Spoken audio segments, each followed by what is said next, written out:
So far, we've talked a lot about how our auditory system analyzes the various frequencies and intensities of sound. Information about frequency and intensity tells us a lot about our environment, but another kind of information that's absolutely critical to survival is the localization of sound. If a predator is trying to hunt you down and eat you, you need to not only identify the sound, but also tell where it's coming from. Of course, nowadays, it's unlikely you'll run into a wild predator, but there's still plenty of everyday situations where sound localization is critically important.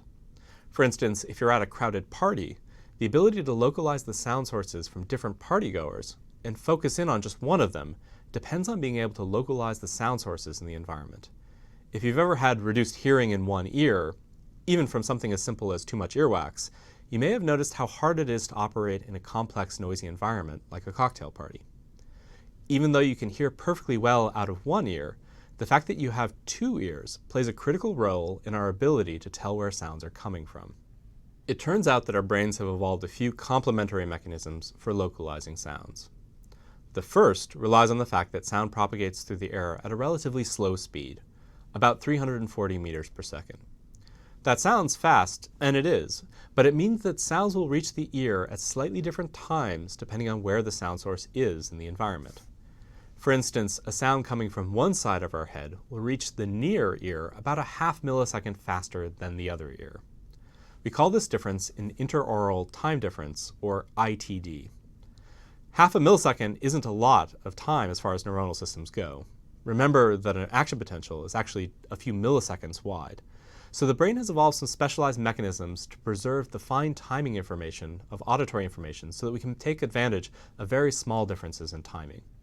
One of them is this structure, called the end bulb of Held. It's a synapse, a huge synapse, where the presynaptic process envelops the postsynaptic side, allowing lots of neurotransmitter to be released and received by many receptors. This allows faithful, fast transmission of the signal, in contrast to the usually somewhat unpredictable transmission that happens at normal synapses. These special synapses are thought to be arrayed in a clever arrangement that allows them to better detect ITDs. Because axonal propagation takes some time, you can effectively treat axons like delay lines. Longer axons lead to longer delays, and shorter ones, shorter delays. If we arrange different lengths of axons from the two ears, like so, the action potentials from one ear and the other will only arrive at the same time when the interaural time difference is a certain value. The neuron in between can then act like a coincidence detector, firing only if action potentials from the two sides arrive at the same time. Because of the differences in delay line lengths, these neurons will respond preferentially to sounds coming from the left, and these neurons will respond to sounds coming from the right. Each neuron is tuned for a different ITD. What if the sound is a continuous sound, like a tone, without a clear onset? Since sound waves are fundamentally oscillations, there are peaks and troughs, and the same basic idea applies.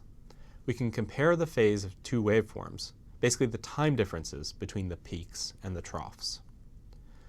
As you might imagine, comparing these phases gets trickier when the sounds are higher frequency.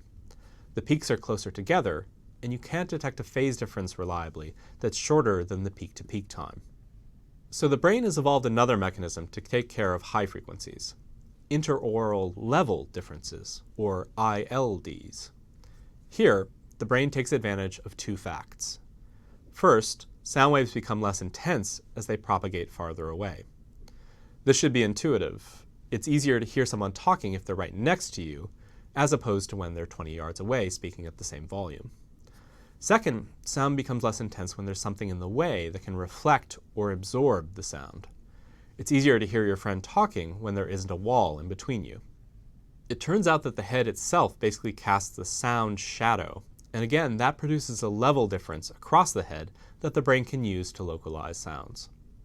For both ITDs and ILDs, localizing sounds in the plane parallel to the ground works through a process of triangulation. That is, by comparing the relative level or time differences, we can figure out the direction of incoming sound. Of course, with just two ears, we have a problem. First, sounds in front of or behind us will produce the same ITDs and ILDs, but the whole arrangement has a natural axis of symmetry, front to back. It's also not clear how ITDs and ILDs by themselves would be able to tell us where a sound comes from above or below us, since again, there are many points that all will have the same distance from the two ears.